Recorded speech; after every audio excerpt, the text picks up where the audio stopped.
இப்போது தூய சக்தின்னு சொன்ன தாவேக்கா இன்னைக்கு வந்து ஐயா விஜயபாஸ்கர் முன்னாள் சுகாதாரத்துறை அமைச்சர் வந்து ரிசைன் பண்ணியிருக்கிறாரு. தூய சக்தின்னு பேசின தாவேக்கால இன்னைக்கு விஜயபாஸ்கர் போய் எழுதுறாருன்னா இப்போ தூய சக்தியோட குட்கா சக்தி சேருதுன்னு எடுத்துக்கலாமா? பாரதிய ஜனதா கட்சி இப்போதைக்கு வெறும் ரைடோடு நிற்கிது, எந்த கேஸையுமே தீவிரப்படுத்தலை. நாளைக்கு பாரதிய ஜனதா கட்சி விசாரணையை தீவிரப்படுத்திச்சுன்னா ஐயோ அம்மா அப்பா இது அரசியல் பழி தீர்த்தல், இது அரசியல் பழி வாங்குதல்னு பேசக்கூடாது. இந்த டாஸ்மாகில் வேலை செய்கிறது எப்படின்னா ஒரு மரியாதை இருக்காது, மரியாதை ரெண்டு சைடுமே இருக்காது. இந்த கூண்டு மாதிரி கூண்டுக்குள்ளே இவங்க பாட்டிலோட, கூண்டுக்கு வெளியில் மது பிரியர்கள். இப்போ கூண்டுக்குள்ளே இருக்கிறவங்களும் கூண்டுக்கு வெளியில் இருக்கிறவங்களும் மோதிக்க கொள்ளக்கூடாது, ஆபாச வார்த்தைகள் பேசக்கூடாதுன்றதுக்கு தான் அந்த கூண்டு. ஆனால் அந்த கூண்டையும் மீறி அங்கே கடினமான வார்த்தைகள் அவை சொல்லு, இந்த சைடு இருந்தேன் நான் கூலிங் இல்லையா அப்படின்னா எல்லாம் போதும் போ, இதெல்லாம் நான் சொல்கிறது கம்மியான வார்த்தைகள். அங்கே நடக்கிறதெல்லாம் பார்த்தீங்கன்னா நீங்கள் செவி கொடுத்து கேட்க முடியாது. மகாராஷ்டிரத்தில் 35,000 கோடி தள்ளுபடி பண்ணியிருக்காங்க. தெலுங்கானாவில் ஆந்திராலலாம் 15,000 கோடி அந்த ரேஞ்சுக்கு வந்து கொடுக்குறாங்க, மானியமாகட்டும் இல்லை கடன் ரத்தாகட்டும். நம்ம விவசாயிகளுக்கு தமிழ்நாட்டில் நீங்கள் என்ன பண்ணுறீங்க? விஜயபாஸ்கர் அதிமுகவிலிருந்து தாவேக்காவில் சேர்ந்தார், அவரு அதிமுகவிலிருந்து தாவேக்கா சேர்ந்தார், இவர் பிஜேபியிலேருந்து தாவேக்காவில் சேர்ந்தார், திமுகவிலிருந்து ஒரு சிலர் வருவாங்க. இப்போ இதுதான் ரொம்ப முக்கியம் நாட்டுக்கு.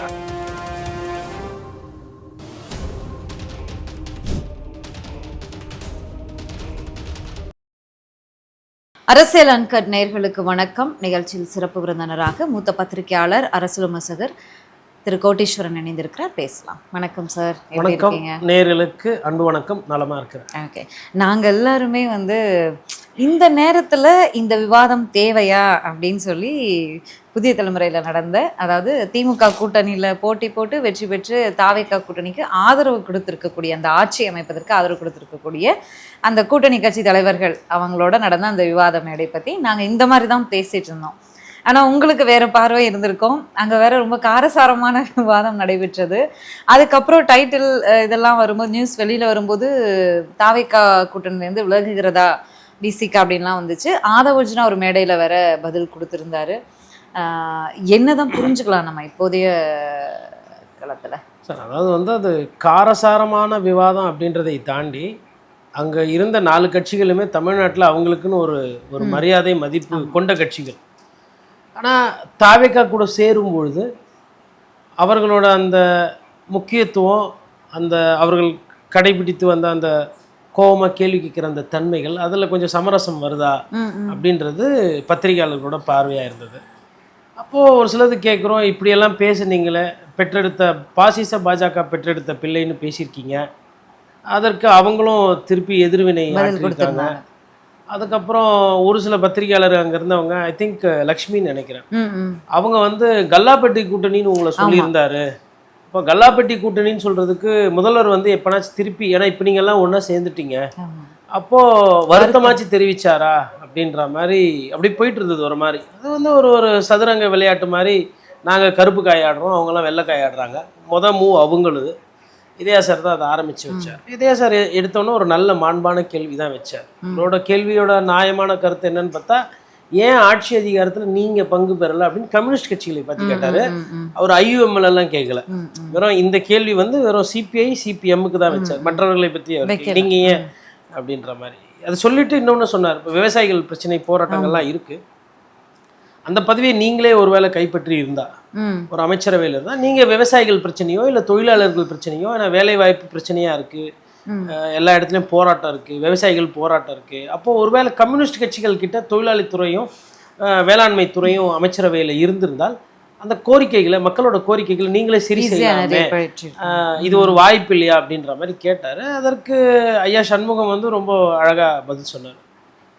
கேள்வி கேட்குற இடத்துல இருக்கிறது கரெக்டு ஒன்று, இரண்டாவது எங்களுக்கு ஓட்டு போடலை, எங்கள் கூட்டணிக்கு ஓட்டு போடலை, விசில் சின்னத்துக்கு நாங்கள் ஓட்டு கேட்கல, அந்த கூட்டணி வெற்றி பெறணும் நம்ம பிரச்சாரம் பண்ணாமதப்போ அவங்க வெற்றியில் போய் பங்கு பெற்று அது ஆட்சியில் ஏறுறது வந்து அது நல்லா இருக்காது அப்படின்னு ரொம்ப அழகான ஒரு பதில் சொன்னார்.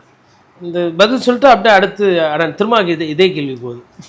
அப்போ அது ஒரு மாதிரி இருக்குது. பட் ஆனால் திரும்ப வந்து அவரால் என்னென்ன ட்ரை பண்ண முடியுமோ தாவேக்காக்கு வேண்டி கன்வின்சிங்காக பதில் சொல்கிறாங்க. ஆமா.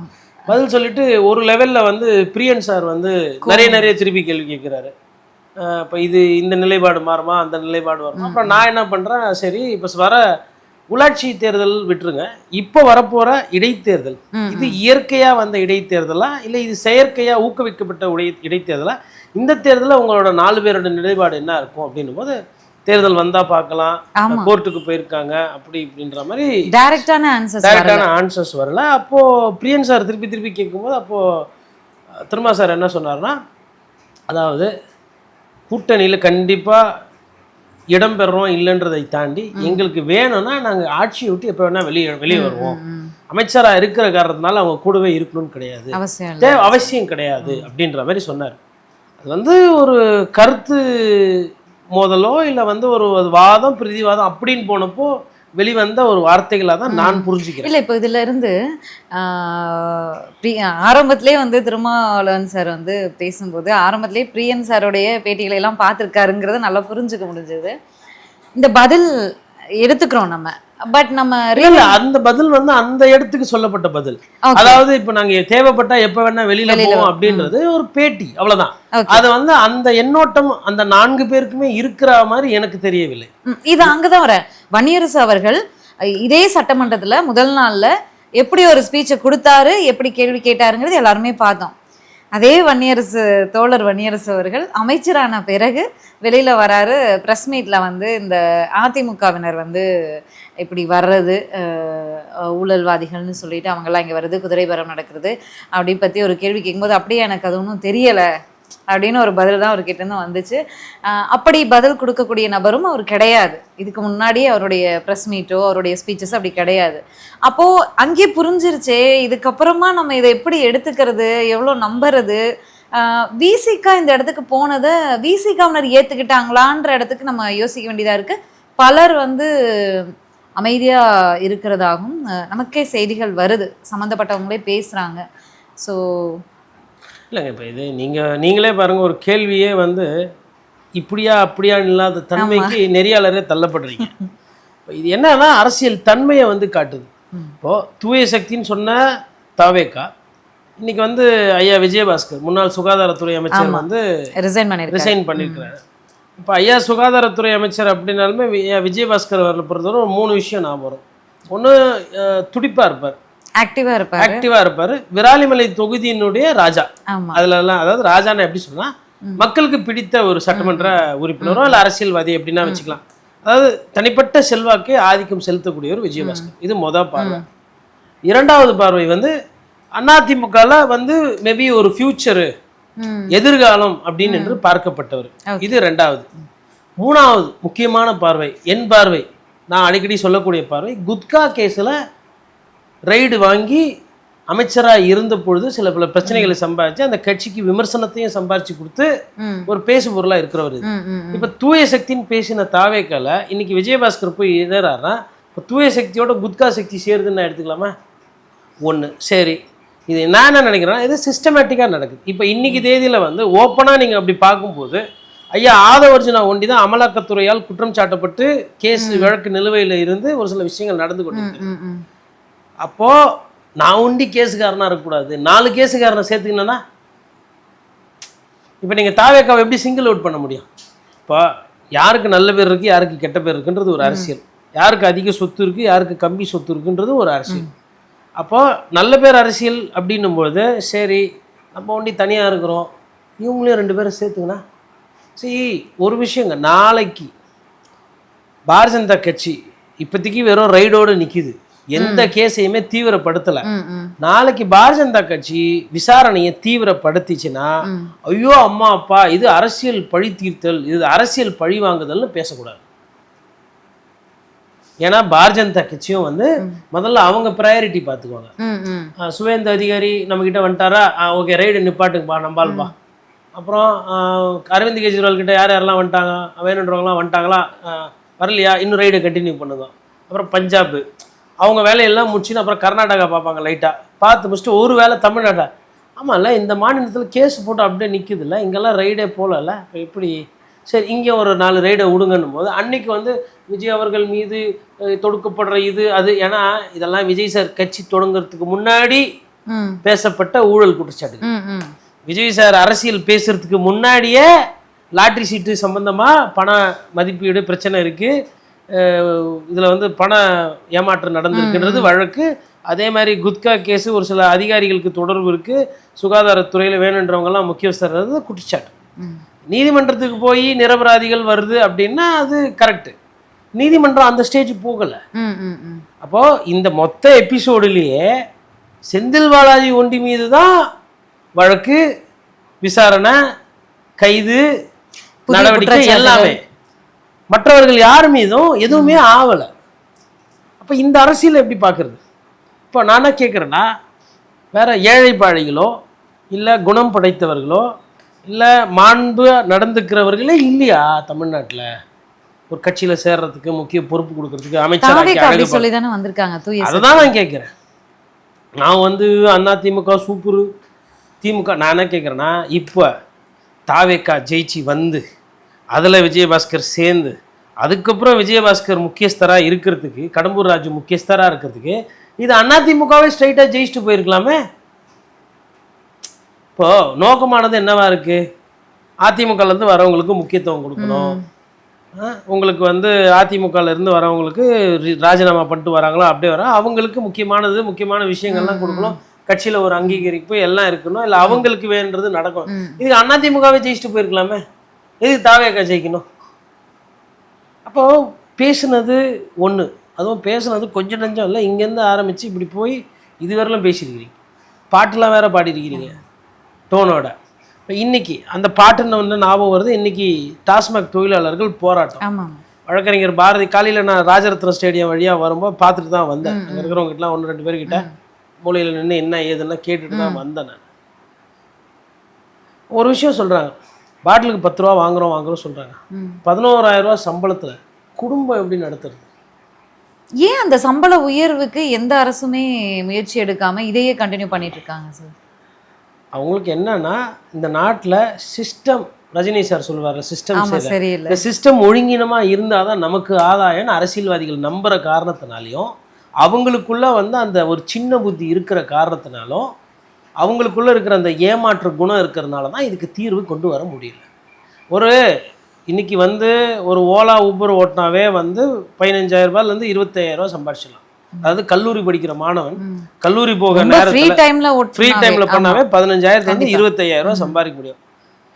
இன்னும் சில இளைஞர்கள் என்ன பண்றாங்கன்னா, பகல்லையும் வேலை பார்த்துட்டு நைட்டு தூக்கத்தையும் கெடுத்துக்கொண்டு வாங்கின இஎம்ஐயும் வண்டி லோனும் கட்டணுமே, குழந்தைங்க படிக்க வைக்கணுமேன்னு சொல்லிட்டு நான் நிறைய பேர் பார்க்க நைட்டில் சம்டைம்ஸ் வரும்போது நான் கேட்பேன், எவ்வளோ நேரம் தூங்குறீங்க என்னன்னா, இல்லைங்க 5 மணி நேரம் 4 மணி நேரம், கண்ணெல்லாம் பார்த்தா அப்படியே சுருங்கி முகம்லாம் ஒட்டி போய் ஒரு மாதிரி நமக்கு வந்து என்னடா இது வயிற்று பழப்புக்காகவும் பணத்துக்காகவும் ஒரு இயற்கையோட ஒட்டி போகாத ஒரு மோசமான ஒரு வாழ்க்கையை வாழ்ந்துட்டு இருக்கிறாங்களேன்னு. ஆள் என்னென்ன வயசுன்னு கேட்டால் 40ன்னு வரும், ஆனால் ஆள் பார்த்தா 60 வயசு ஆள் மாதிரி இருப்பார். இந்த பிரச்சனைகள், தூக்கம் இல்லாமல் ஓட்டுறது, கவலைகள், பிரச்சனை, காலைல டிராஃபிக்கில் ஓட்டணும், நைட்டு காலியாக இருக்குன்னு ஓட்டினா ஒரு 10 ரூபா கிடைக்குன்னு ஓட்டினா அங்கே போனால் கேஸ் தட்டுப்பாடு, இவ்வளோ பிரச்சனையில் மக்கள் வாழ்ந்துட்டு இருக்கிறாங்க. அவங்க கூட ஓரளவுக்கு டாஸ்மாகில் வேலை செய்கிறத விட கூட சம்பாதிக்கிறாங்க. இந்த டாஸ்மாகில் வேலை செய்கிறது எப்படின்னா, ஒரு மரியாதை இருக்காது, மரியாதை 2 சைடுமே இருக்காது. இந்த கூண்டு மாதிரி, கூண்டுக்குள்ளே இவங்க பாட்டிலோட, கூண்டுக்கு வெளியில் மது பிரியர்களுக்கு மது வேணும், மது பிரியர்கள்கிட்ட இருந்து அந்த 10 ரூபா வாங்கணும் கூண்டுக்குள்ளே இருக்கிறவங்க கிட்ட. இப்போ கூண்டுக்குள்ளே இருக்கிறவங்களும் கூண்டுக்கு வெளியில் இருக்கிறவங்களும் மோதிக்க கொள்ளக்கூடாது, ஆபாச வார்த்தைகள் பேசிக்கூடாதுன்றதுக்கு தான் அந்த கூண்டு. ஆனால் அந்த கூண்டையும் மீறி அங்கே கடினமான வார்த்தைகள், அவை சொல்லு, இந்த சைடு என்ன நான் கூலிங் இல்லையா அப்படின்னா எல்லாம் போதும் போ அப்படின்னு, இதெல்லாம் நான் சொல்கிறது கம்மியான வார்த்தைகள். அங்கே நடக்கிறதெல்லாம் பார்த்தீங்கன்னா நீங்கள் செவி கொடுத்து கேட்க முடியாது. ஏதோ வந்து பெரிய ஒரு மருத்துவமனையில் இருக்கிற வெளியில் மெடிக்கல் ஷாப் நடத்துகிறதா அரசாங்கத்துக்கு நினப்பு. டாஸ்மாக் கிடைக்கல, அதாவது எல்லாம் மன கஷ்டத்தில் இருக்காங்க, இவங்க வந்து அப்படியே ரட்சித்து நல்ல ஒரு குடி பானம் கொடுக்குறாங்க. அந்த மது அறிந்ததுக்கப்புறம் அவங்கெல்லாம் கவலைகளை மறந்து அவர்களோட மன வலிமை, உடல் வலி கிளி எல்லாம் போய் அப்படியே நிம்மதியாக தூங்குறதா நினப்பு அரசாங்கத்துக்கு. வள்ளுவர் இருந்தாருன்னா கையில் இருந்து பாருங்க, அதுலேயே குத்துவார், தொண்டையிலேயே குத்தி உங்களெல்லாம் வந்து முச்சு விட்ருவார். பண்ணுறது தப்பு. ஃபஸ்ட்டு அரசாங்கம் மது விற்கிறதே மானக்கேடான விஷயம். அந்த மதுவை விற்கிறது இல்லாமல் மதுக்கு பில்லு இல்லாமல் கேவலமாக நடத்துறது 2வது குற்றம். அந்த குடித்து குடித்து லிவர் போகிற அளவுக்கு குடிச்சிட்டு தான் யார் தான் சுயம் யார் என்னன்னு மறந்துட்டு போகிறவங்க கிட்ட 10 ரூபா வாங்குறதுக்கு வர அதை விட கேவலம் எதுவுமே கிடையாது. இவ்வளவோ நடக்குது. அப்போ தொழிலாளி சொல்கிறாங்க நாங்கள் 10 ரூபா வாங்குறோன்னா கடைக்கு இவங்க எதுவுமே செலவு பண்ணுறது கிடையாது, வாடகைக்குன்னு இவங்களை கொடுப்பாங்க. ஆனால் வாடகை ஜாஸ்தி. கரண்ட் பில்லு பாதி நேரம் கட்டுவாங்க, கட்ட மாட்டாங்க, நாங்கள் கட்டுறோம். கடையில் ஏதோ ஒன்று உடச்சிக்கிச்சு, இல்லை வந்து கடையில் வந்து பூசணும், பெயிண்ட் அடிக்கணும், ஷட்ரு பிரச்சனையாகி போச்சு, திறக்கலைன்னா ஹவுஸ் ஓனர்கிட்ட போனால் நான்லாம், ஏன்னா ஹவுஸ் ஓனர் வந்து நீ காலி பண்ணின்னு போனால் போதும்னு இருக்கிறாங்க. ஹவுஸ் ஓனர்கிட்ட போயிட்டு ஷட்ரு ரிப்பேர்னா இல்லைப்பா நாங்கள் பண்ண மாட்டோம், நீ போனோம், நீ என்னை விட்டு போனால் போதும் அப்படின்னும் போது அது ஷட்டர் கூட மாற்ற மாட்டாங்க. அப்போது மெயின்டெனன்ஸ்லேருந்து எல்லாமே இவங்க பண்ண வேண்டியது. பண்ணி உள்ளே வந்து எவ்வளோ பிரச்சனைகள் இருக்குது. பாதி நேரம் பார்த்தீங்கன்னா உங்களுக்கு வந்து அந்த இடம் சின்ன இடமா இருக்கும், அதுக்கேற்ற ஒரு பிரச்சனை இருக்காது. அந்த ஹவுஸ் ஓனர் அதாவது அக்கம் பக்கத்தில் இருக்கவங்க சாபம். காலையில் ஏஞ்சி வந்தோடனே பார்த்தா பாட்டில் உடச்சி கிடக்கும், நாய் படுத்து கிடக்கும், நாய் பக்கத்தில் ஒரு மது பிரியர் படுத்து கிடப்பாரு. யோசிச்சு பாருங்க, இதெல்லாம் இருக்குது. அவங்க என்ன சொல்கிறாங்கன்னா, ஒன்று ஃபஸ்ட்டு வந்து சம்பளத்தை ஏற்றி கொடுங்க. சம்பளத்தை ஏற்றி கொடுத்துட்டு அதுக்கு மேலே 1 ரூபா வாங்கினா நடவடிக்கை எடுங்கன்னு கேட்குறாங்க. இது தமிழில் தான் கேட்குறாங்க. யாரும் கிரேக்கம், லத்தீனு, மலைய பாஷை இல்லை வேற எதுவும் வந்து பாஷையில் கேட்கல, ஈஜிப்தில் பேசுகிற பாஷையில் வந்து கேட்கல. தாய்மொழி தமிழில் ஐயா சாமி வயிற்று பழப்புக்கு 11,000 ரூபா பண்ணாது, ஊழலை ஒழிச்சிட்டேன், பெருமை பேசுறதுலாம் அப்புறம் இருக்கட்டும், சம்பளம் எங்களுக்கு ஏற்றி கொடுங்க, இல்லை எங்களை அரசு உடைமை பண்ணுங்க, இல்லை அரசாங்கம் நடத்தாதீங்கன்றாங்க அவங்களே. இப்போ 700 கடைக்கு மேலே மூணுனதா சொல்லிட்டு நீங்கள் என்ன பண்ணிட்டீங்க, ஒரு சில தொழிலாளிகளுக்கு வேலை இருக்கா இல்லையா தெரியாது, ஏன்னா டெம்பரரி ஒர்க்கர். ஓ என்னங்க வேலை பார்க்குறாரு, டாஸ்மாகில் வேலை செய்கிறாரு, நல்லாவா இருக்கு கேட்க. கண்டிப்பாக சிங்க இப்போ காவல்துறை, டாஸ்மாக்கு, அப்புறம் வழக்கறிஞராக இருக்கிறீங்கன்னா நிறைய பேர் வீடு கொடுக்க யோசிப்பாங்க. நான் யதார்த்தத்தை பேசுகிறேன், நானே அந்த துறையில் இருக்கிறேன். இப்போ நமக்கு பத்திரிகையாளரே போய் நம்ம லோன் கேட்டோம்னா கொடுக்க மாட்டாங்க. அதாவது லோன் அலைய வச்சுட்டு அப்புறம் லோன் இல்லைன்னு அனுப்பிச்சிடுவாங்க. ஒரு வகையில் நல்லது, ஆல்ரெடி கடனில் தான் இருப்போம், இதில் கடன் வந்து அங்கீகரிக்கப்பட்டு வாங்கி அதில் சமாளிக்கிறமான்றது இருக்குது, வீடே கொடுக்க மாட்டாங்க. இதெல்லாம் இந்த தொழிலுக்குன்னு இருக்கக்கூடிய பிரச்சனை. அப்படி இருக்கும்போது அரசாங்கத்துலேருந்து எந்த விதமான ஒரு ஒரு பக்கபலமோ இல்லை ஒரு பாதுகாப்போ இல்லை ஒரு கண்ணியமான ஒரு சம்பளமோ ஒன்றுமே கிடையாது. குற்றத்தை உங்கள் மேலே வச்சுக்கிட்டு குறைந்தபட்சம் ஒரு மனிதருக்கு ஓய்வு ஊதியம் கொடுக்கணும், ஓய்வு கொடுக்கணுன்றது கூட ஒரு சட்டத்திலேயோ இல்லை எந்த அடிப்படையிலையும் தொழிலாளர் சட்டத்தை எதுவுமே மதிக்காத ஒரு கன்சியூமருக்கு ஒரு பில்லு கொடுக்க மதிக்காம சட்டத்தை மீற ஒரு அரசாங்கம் நடத்துகிற ஒரு துறை தான் டாஸ்மாக். ஆனால் அந்த துறைக்கு அமைச்சர் வண்டி போடும்போது பாருங்க பார்த்து பார்த்து போடுவாங்க, சொல்றதெல்லாம் கேட்குற மாதிரி ஒரு அமைச்சர். காசிமாயன்னு சொல்லிட்டு ஒரு வந்து ஆக்டிவிஸ்ட், இந்த ஆர்டிஐலாம் பெட்டிஷன் போடாரு. அவர் எந்தெந்த கடைலாம் மூடினீங்கன்னு சீரியல் நம்பருக்கு கொடுங்கன்னு கேட்டால் அதெல்லாம் தர முடியாது, கொள்ள முடியாத மாதிரி சம்மந்தம் இல்லாத பதில். அதுக்கப்புறம் அடுத்த கேள்வி, 2வது கேள்வி, 3வது கேள்விக்கு முதல் கேள்வி அப்ளை ஆகும், 5வது கேள்விக்கு 3வது கேள்வியும் முதல் கேள்வியும் பதில். சரி, 3வது கேள்விக்கும் முதல் கேள்விக்கு என்ன பதில்? தகவல் தர முடியாது. அப்புறம் என்னது தகவல் உரிமை சட்டம்? அது ஒரு வெளிப்படைத்தன்மை இல்லாத ஒரு ஆட்சியை தான் நீங்களும் நடத்துறீங்க. இப்போ இன்னைக்கு வந்து போராட்டம் பண்றாங்க, அப்புறம் பாட்டிலுக்கு 10 ரூபா வாங்கினாங்கன்னு சொல்லிட்டு ஒரு 200 பேரை வந்து வேலையை விட்டு எடுக்க போறதா, எடுத்துட்டாங்களா இல்லை ஏதோ செய்திங்க. அவங்க என்ன சொல்றாங்கன்னா, எங்க மீது நடவடிக்கை எடுத்துருக்கீங்க, எங்களுக்கு மேல இருக்கிறவங்களாம் 10 லட்சம் 5 லட்சம் சம்பாரிச்சவங்களாம் இருக்காங்க, அந்த 10 ரூபா வச்சு அவன் மீதெல்லாம் எப்போ நடவடிக்கை எடுக்க போறான்? 10 ரூபா வாங்கின என் மேல நடவடிக்கை எடுத்தியா? எனக்கு மேல இந்த ஒரு மாசத்துல வாங்கினவன்லாம் இருக்கிறான் காசு, மேனேஜரு, ரீஜனல் மேனேஜரு, பெரிய அதிகாரி. அப்ப இது எப்படின்னா கிளார்க்க நடவடிக்கை எடுத்துட்டீங்க, கிளார்க்கு மேல இருக்கிற தாசில்தாரை எப்ப நடவடிக்கை எடுக்க போறீங்க? தாசில்தாருக்கு மேல இருக்கிற ஜிஎம்ஏ எப்போ? அந்த ரேஞ்சில் அவங்க கேட்குறாங்க. நான் என்ன சொன்னேன்னா, நான் நடவடிக்கை எடுக்க வேணாம் அதெல்லாம் நான் சொல்லலை. ஃபஸ்ட்டு அவங்கள பணி நிரந்தரம் செஞ்சு விட்டு அதுக்கப்புறம் சம்பளத்தை கூட்டி கொடுத்துட்டு நீங்கள் நடவடிக்கை எடுங்க. ஒன்று இல்லையா, இன்னமும் வந்து நிறைய இடத்துல வந்து ஸ்கூல் இருக்குது, பள்ளிக்கூடம் இருக்குது, இந்த இடத்துல கடையை மூடுறதா சொன்னாங்க, நாங்கள் மனு கொடுத்துருக்கோம் மூடலை அப்படின்னு நிறைய இடத்துல வந்து பிரச்சனை இருக்குது. தேனியில் சின்னமனூரில் 3 வாட்டி வந்து திமுகவை சேர்ந்தவர் ஒருத்தர் போய் மனு கொடுக்குறாரு. தேனியில் வந்து அவர் வந்து முத்துராஜான்னு சொல்லிட்டு அவர் பேர், அவர் வந்து முத்துன்னு கூப்பிடுவாங்க அங்கே. அவர் திமுகவில் இருக்கிறார். திமுகவில் இருக்கிறவரு போய் இங்கே கடை வேணாம் அப்படின்னு சொல்லிட்டு சம்மந்தப்பட்ட உயர் அதிகாரிகள்லாம் பார்த்து மனு கொடுக்குறாரு. கடை நம்பர் கொடுத்து கோயில் இருக்கு, குழந்தைங்கலாம் போறாங்க வராங்க, அதாவது சேஃப்டி இல்லை, திமுகலையும் இப்படி ஆட்கள் இருக்கிறான்றதை நான் பதிவு பண்றதுன்றது நோக்கத்தை தாண்டி அந்த நோக்கம் நல்ல நோக்கம். திமுக ஆட்சியிலே கொடுத்திருக்கலாம். திமுக ஆட்சியிலையும் கொடுத்திருக்காரு அவரு. ஓகே. திமுக ஆட்சியிலையும் அதுதான் வேடிக்கை. திமுக ஆட்சியிலையும் கொடுக்குறாரு, இப்பவும் கொடுக்கறதுக்கு பேப்பர்லாம் ரெடி பண்ணிட்டு இருக்காரு. சரி. என்னன்னா மனு கொடுத்து 10 நாள் கழிச்சு மனு திருப்பி அவருக்கே வருதான். என்னப்பா எதுக்கு இந்த மாதிரிலாம் டிஸ்டர்ப் பண்ற அப்படின்னு. அப்போ சரி இப்போ போனா இப்போ மனு வாங்குறதுக்கே ஆள் இல்லைன்ற இப்போ எவ்வளவு இதுவா இருக்கு பாருங்க. இப்போ மதுக்கடைகள் வந்து இன்னும் இல்லைன்னு சொல்லிட்டு தாய்மார்கள் போராடுறாங்க. அப்போ இதெல்லாம் வந்து போராட்டம் பேப்பர்ல வருது, ஊடகத்துல வருது, சமூக வலைதளத்துல வந்தும் நடவடிக்கை இல்லைன்னும் போது அப்போ நீங்க என்ன மாற்ற சொன்னீங்கன்றதான் அங்கே கேள்வி. இப்போ ஒரு சைடு பவர் கட்டு, ஒரு சைடு இந்த கடைகளை மூடுங்கன்றாங்க, கடையில் 10 ரூபா வாங்காதீங்க போராட்டம், கடையில் வேலை பார்க்குறவங்களுக்கு வேலை கொடுங்கன்னு கேட்குறாங்க, தூய்மை பணியாளர்களுக்கு இன்னும் வேலை பிரச்சனை கிடைக்கல, அப்புறமா வந்து விவசாயிகளுக்கு ஃபஸ்ட்டு கடன் ரத்து ஓரளவுக்கு பண்ணிங்க, அது ரொம்ப குறைவு, அது சேர்த்தணும்னாங்க, கொஞ்சமாக சேர்த்துருக்கீங்க, அது அன்புமணி ராமதாஸ் வெறும் 21,000 பேருக்கு தான் இதனால் எக்ஸ்ட்ரா, லட்சக்கணக்கில் விவசாயிகள் இருக்கிறாங்க. மகாராஷ்டிரத்தில் 35,000 கோடி தள்ளுபடி பண்ணியிருக்கிறோம். தெலுங்கானாவில் ஆந்திராலலாம் 15,000 கோடி அந்த ரேஞ்சுக்கு வந்து கொடுக்குறாங்க, மானியமாகட்டும் இல்லை கடன் ரத்தாகட்டும். அப்போ நம்ம விவசாயிகளுக்கு தமிழ்நாட்டில் நீங்கள் என்ன பண்ணுறீங்க? அதெல்லாம் கேள்விங்க. இந்த கேள்விகள்லாம் எதுவுமே பதில் தெரியாமல் விஜயபாஸ்கர் அதிமுகவிலிருந்து தாவேகாவில் சேர்ந்தார், அவரு அதிமுகவிலேருந்து தாவேகா சேர்ந்தார், இவர் பிஜேபியிலேருந்து தாவேக்கால் சேர்ந்தார், திமுகவிலேருந்து ஒரு சிலர் வருவாங்க இதுக்கடுத்து. இப்போ இதுதான் ரொம்ப முக்கியம் நாட்டுக்கு. இவங்கெல்லாம் இல்லாமல் தானே 108 ஜெயிச்சிங்க. இவங்கெல்லாம் இருந்திருந்தா என்ன மாற்றுனீங்க? அப்போ வந்து விஜய் அவர்கள் வந்து தாவேகா வந்து மாற்றுன்னு ஒரு விஷயத்த உண்மைக்கு புறம்பா சொல்லிவிட்டு அதை செயல்படுத்தி கொண்டிருக்காரு. அவரோட வசீகரத்தை வைத்து வார்த்தை ஜாலங்களை வைத்து முன்னுக்கு பின் முரணான வார்த்தைகளை வைத்துக்கொண்டு